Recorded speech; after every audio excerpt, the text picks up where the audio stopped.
How's it going, YouTube? My name is Ninja7, your resident Mistweaver monk, and in today's video, we're going to have a discussion about some of the trinkets to be on the lookout for in Dragonflight Season 4. Now, as you know, they're doing this thing that they did in Shadowlands where you can go back in time, fight some of the past Dragonflight raids. They're collecting all of the Dragonflight dungeons and just putting them in their own dungeon pool. And these seasons kind of open the floodgates in terms of variety, but there is some kind of bad luck protection that they put into place so that you can kind of come back with enough time and get some of the pieces that you weren't able to get throughout the week. So if you don't know how this season's going to work, is every week they're going to open up one of the past raids or one of the few Dragonflight raids, and we're just going to get a week to tackle that raid and hopefully get as much gear as we want from that raid, and then they're going to move to the next raid, and it's just going to cycle between all the raids. So you won't have as much access to each individual piece of gear that you do in normal seasons, because in season 3, you get every week to kill heroic Fyrak, for example, trying for the weapon or for a trinket or something. But in this season, in season 4, it's going to be basically be every third week. So what I've done is I've collected some of the trinkets that are going to be available in season 4, and we're just going to talk about them based on category. Now, obviously, we are only scratching the surface of these categories. These are some of the bigger players that happened during their initial season that were just really strong. And you're going to see people rolling for these. You might only get one drop throughout the entire season, and you might lose that roll. So yes, there will be an ideal set of trinkets for each individual player, meaning that like every Mistweaver is going to be gunning for the same trinkets, every Druid's going to be gunning for the same few trinkets. But based on how this season works, or because of how this season works, not every player will get their chance at every trinket until you get that bad luck protection in place, which from what I've heard is a lot better than it was in Shadowlands. People are speculating that there's going to be an uncapped amount. So you can basically, with enough grinding, with enough time, you can go in and buy whatever trinket you want. There might be a theoretical max, but yeah, so it's going to look a lot better. You're going to be able to get your hands on more of these trinkets. But let's go and talk about some of these big players from the seasons past. And once again, just to reiterate, I'm not going to touch on every trinket. There are some that are going to be missing because there's just so many to cover in one video. But let's go and jump into the first few, and that is going to be the Mythic plus specific trinkets. We're going to start off with these because there's a couple different categories that are basically only taken in Mythic Plus. You don't really see people take these in raiding unless they're trying to get like a damage parse or some weird kind of parse. But the first little subset of these Mythic Plus dungeon specific trinkets are your damage trinkets that you only take for damage. And the big two players are going to be Beacon to the Beyond, which is going to be pretty inaccessible because it is from the final boss of Aberys, Scale Commander Sarkareth, and you're going to be seeing a lot of DPS players also rolling for this.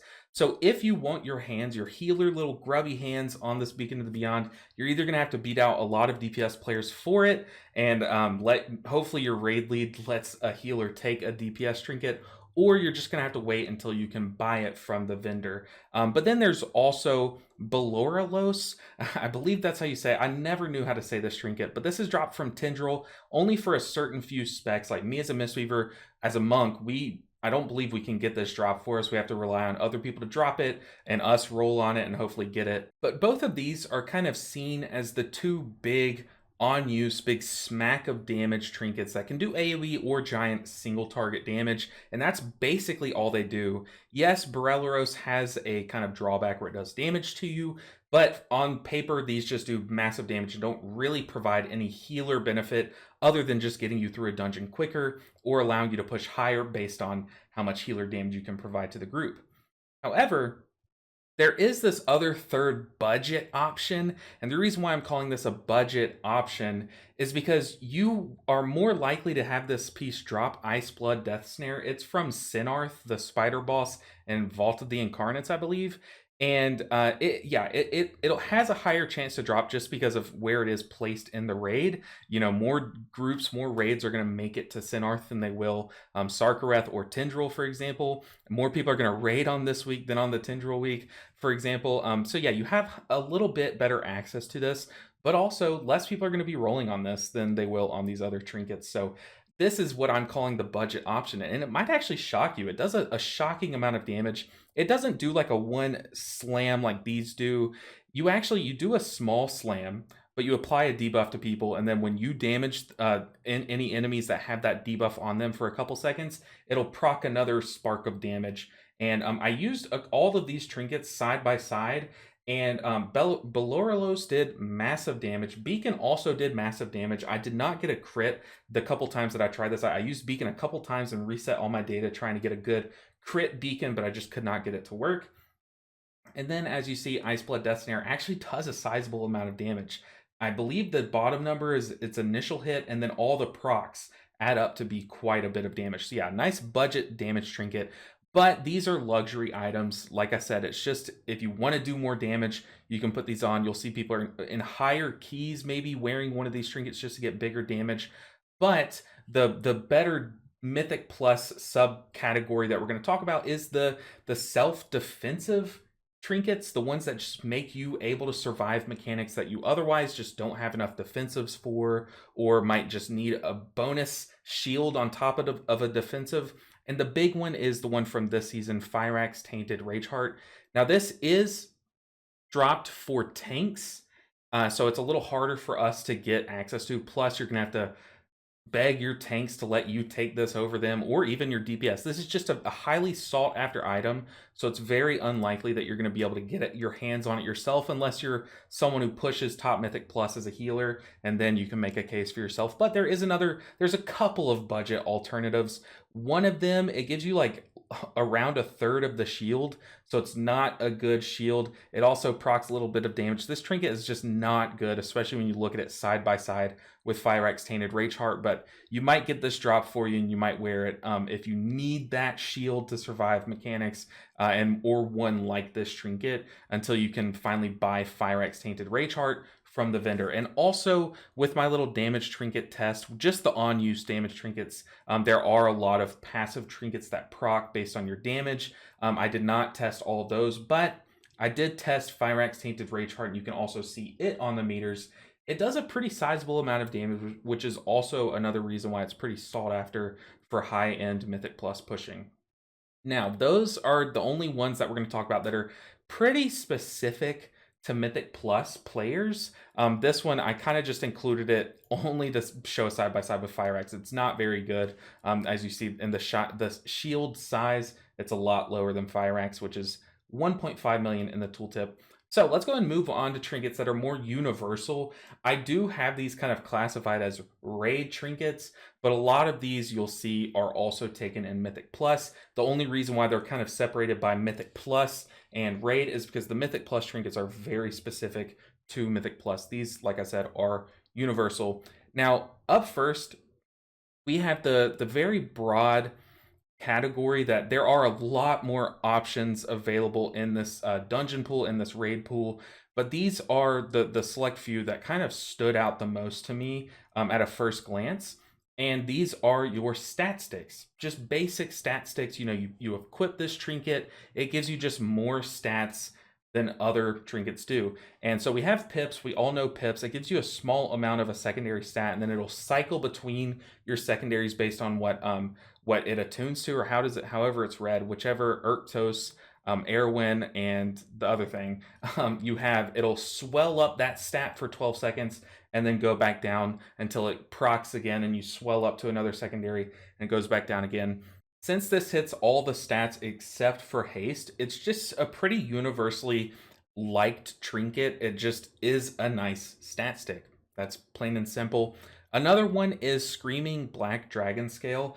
I believe this is a very rare item. I could be wrong there, but this is dropped from Kazara, the first boss in, I think, Aberrus. And this trinket, I enjoy it. I think it's a really solid stat stick. It just was in Rashok's season, and we'll get to Rashok's, but yeah, it just kind of was outshined a lot. You did still see people put up good numbers equipping this trinket, but all it does is it gives you crit and it gives you leech. And some specs really like both of those. All healers, let's be real, all healers would not mind crit and leech, but some specs enjoy leech more than others. And it also has an added bonus of having like a damage on use, which I personally, when I had this equipped, literally never used because I forgot about it, but it's a pretty solid stat stick. It will get outshined once you gain access to the dinar or the vendor because there are just better stat stick options. But if you are able to get this drop for you, you can win the roll for it. You will not be upset. This is a great stat stick. Like I said, crit and leech are both excellent stats, and it has a nice juicy main stat as its main stat, like most trinkets do. But then moving on to OCE, this I saw most DPS players fight over. I don't think it's as good for us healers as some of these other stat stick trinkets, especially the one that we're about to get to. But if you have this drop for you, if you're able to win the roll, I would definitely equip this until you get a better option. I just probably would not spend my vendor token, my dinar token. I think it's called bullion now, my bullion. I would not use those to buy an OC, but it's a nice stat stick. It's solid. It's good stats. You know, you would not be upset to equip this. Now, moving on to what I believe is probably the best all-around stat stick trinket that's going to be available in Season 4, Whispering Incarnate Icon. Now, when this was originally introduced, this trinket was so grinded for and so sought after by literally every player because it's just a fat stat stick. You see, for us healers, we get a massive chunk of haste. We get main stat to go alongside of it, and then we also can spread some stats to other people. It's just a really solid stat stick and gives you just a lot of throughput capability from just how much stats you gain from it. Based on how popular they were in their season, this was probably the most popular out of all the stat stick trinkets. However, it didn't really have much competition when it was live. Whereas, you know, like I said before, Screaming Black Dragon Scale did have a lot of competition in the trinket slot because it was a pretty boosted trinket season, whereas this one was not. So it's going to be exciting to see, you know, if this trinket outscales this trinket, if this one outscales this one, you know, like it's going to be exciting to see which stat stick kind of wins out. But these are 4 of the big players, not the 4 big players, but 4 of the big players that I'm excited to see, yeah, which one most people kind of opt for. And then there is a 5th one that's going to kind of transition us into our next tier because it's kind of like a hybrid between this and the next little subcategory that I want to talk about. And that is Brood Keeper's Promise. Now, this is like one of my all-time favorite trinkets just because it's just nice. It's just a nice trinket. How this one works is you choose one of your teammates. So you load up your raid, you join your raid, you pick whoever you want to do big damage, and you basically just bond with them and give them versatility. Now, you also both kind of have a rolling hot on you. You see there, it just sits there and ticks every second, a nice little hot. So this is also really good for like, you know, things like bursting weak or just to kind of help yourself heal up between packs. Like on us Mistweavers, if I end a pack in a Mythic Plus dungeon at like 95% health, sometimes I would just go into the next pack at 95% health because between packs, I'm going to be drinking my mana tea. But this kind of just helps you roll up to full health. So it just gives you a lot of survivability because you're getting verse, you're just getting rolling health, which is just nice to kind of pad how much health you're missing at any given moment. But also the number adds up. I mean, 2 people having that tick on them constantly, this can do solid throughput. So that's why this trinket is going to transition us from our stat stick trinkets, you know, the big player stat stick trinkets, into our pure kind of throughput trinkets. Now, some of these we're pretty used to, like Smoldering Seedling, I expect to still be an absolute major player on specs like us Mistweavers, and also things like Holy Priests, the specs that have insane instant single target healing, or at least for the 12 seconds while the seedling is alive, you can just pump or crank single target healing. So seedling will still be a major player, especially in raiding environments. But yeah, this trinket is still going to put up insane numbers if you're able to get it for Season 4 as well. I wouldn't even be surprised if some players still have some Season 3 Mythic seedlings that they play until they're able to buy this seedling from the vendor because it's that good. It's such a solid throughput trinket, just does big healing. And then on that same token, we have, it's, you know, outshined brother, the Blossom of Amirdasil. I know a lot of players had this item equipped for convenience. You know, it might just be the best trinket that they have. But if you're a healer who is healing in Season 4 and you have this trinket drop for you, you likely will equip it just because it does pretty solid throughput, but it will likely be replaced once you get one of the better options from the vendor or from a future week. But the good thing about these two trinkets is that basically, or I guess all three of these trinkets, only healers are going to be rolling for these. If anyone else rolls for these, they're a troll. But yeah, you won't have as much competition for these, so you likely will equip these if you're able to win that roll on week one that you get these dropped for you. But Blossom, like I said, will likely be replaced for most specs, but it can do pretty solid healing on some specs. But that moves on to Rashok's Molten Heart. Now, Rashok's really defined its season when it was originally in the game. Basically, a lot of classes or a lot of healer specs had pretty major mana issues that season, and Rashox was kind of the only way that they were able to compete or maintain their mana bar. So how Rashox works is your spells have a chance to proc this item, giving you mana and causing your healing spells to kind of proc additional healing. But if that additional healing overhealed that target, they would just gain versatility. Now, the reason why I have this in this category, honestly, Rashox could be in its own little category. It's that powerful and it just enables healers to kind of do things. Giving healers more mana to work with just enables them to do kind of insane things in most cases. They can just parse a lot higher than if they didn't have as much mana. So that's why I think Rashox could be in its own little category, but I have it in this healing category not just because it has that additional heal proc, but it also could be in a stat stick category because you also are going to be giving free versatility to people. But the mana that it gives you just gives you more healing possible to do. I feel like I worded that horribly, but if you give a healer 500,000 mana, for example, just a wild number, and then you give another healer only 200,000 mana, just the amount of possible healing that the first player could do is so much more. And Rashox just kind of, it obviously is not that crazy of a trinket. It doesn't give you 300,000 mana over a fight, but it gives you a lot. It gives you a couple more spells to work with, or it lets you go a little bit more buck wild during your cooldowns, especially when you pair it with one of the on-use trinkets that we're going to be getting into. So Rashox is just, it was in a league of its own during its original season. They did nerf it so that people would not continue using it in future seasons. So I'm excited to see if it's back at its full power. I have not been able to test this in a raid environment, which is where I want to really get the testing going, but it seems to be doing good enough in Mythic Plus where I think it could still be a major player, if not the front runner like it was in its OG season. Now, moving on to, I'm just going to say on-demand stat boost trinkets. Normally, this category is called on-use trinkets, you know, classes that have major cooldowns that they just want as many stats going for them during these major cooldowns, go or opt for these trinkets. But the reason why I'm calling it just the on use or controlled procs or on demand boost category is because of this trinket right here. Now this trinket is pretty unique because there's a couple different versions of this, but basically what it boils down to is classes share one trinket. So for monks, we have Neltharian's Call to Dominance, and we share this with some other specs or some other classes.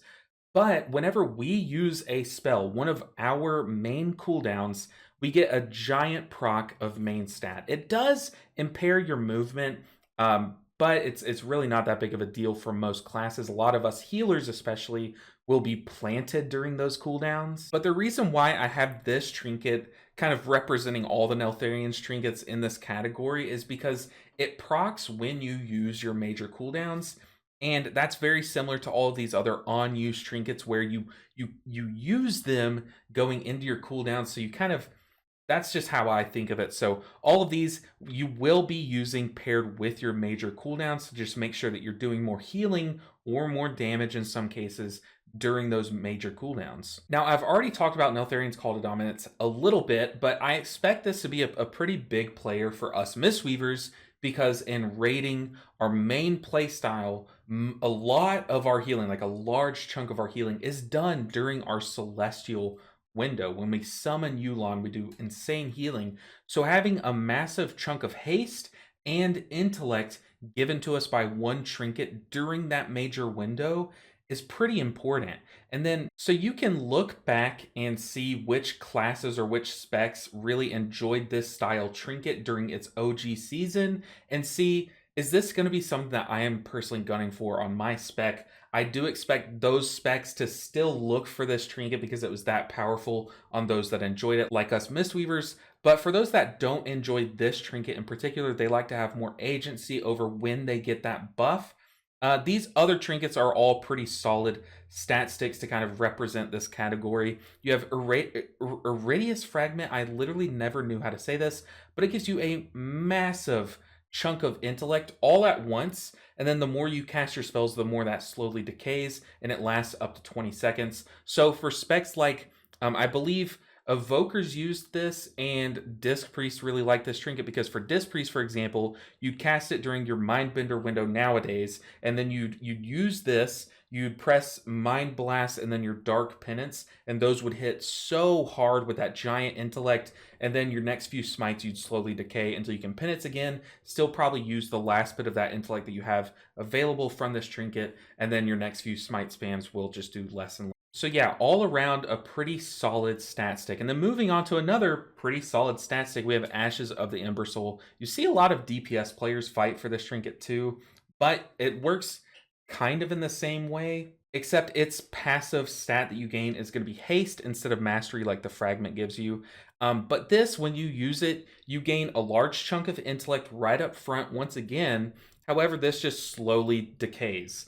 And once you run out of this intellect buff that you're going to give yourself, you actually lose the passive haste that this trinket gives you. Basically, you basically don't have a trinket equipped after you use this big buff. But a lot of specs like Disc Priest, for example, do a large chunk of their healing during their ramps and then kind of just sit there and wait or bide time until their next ramp. So this is also a pretty solid trinket that a lot of healers, specific classes, are going to look for this trinket, but a lot of healers, especially Disc Priest, I think are going to be hunting this trinket, at least if they can get their hands on it before they kind of nab some of these other trinkets. And then finally, the last stat stick or on-use trinket that we're going to be talking about is Spoils of Neltharis.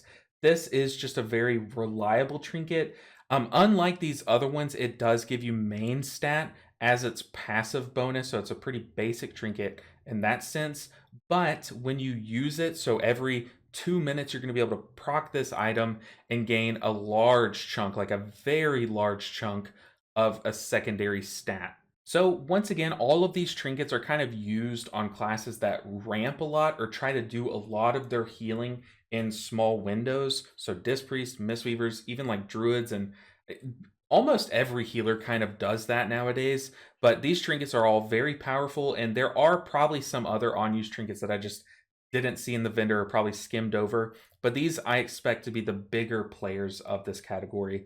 But guys, that's gonna do it for this video. I think I've touched on a lot of the major trinkets that people are going to be hunting for at least the start of season 4, and a lot of these are the ones that you're going to be buying from the vendor once that vendor kind of gets activated. Once you get those bullion, these are likely going to be the ones that you buy, like your Fire Axe Tainted Rageheart, Rashox if it's still as powerful as it was in its OG season, Seedling, the Broodkeeper's Promise is a powerful trinket, or one of these significant damage options I expect people to buy. Maybe not Ice Bloods. I probably would not waste my bullion on an Ice Blood Death Snare. But yeah, all of these trinkets are powerful. Let me know if I missed one that you guys are excited to play with. If you already know which ones you're going to be buying from the vendor, let me know all of that down below in the comment section. I know a lot of people aren't really excited for season 4 just because of how they do it. It's just a weird way to make a season work. But things like this, when floodgates are opened and there's just a lot more variety to choose from,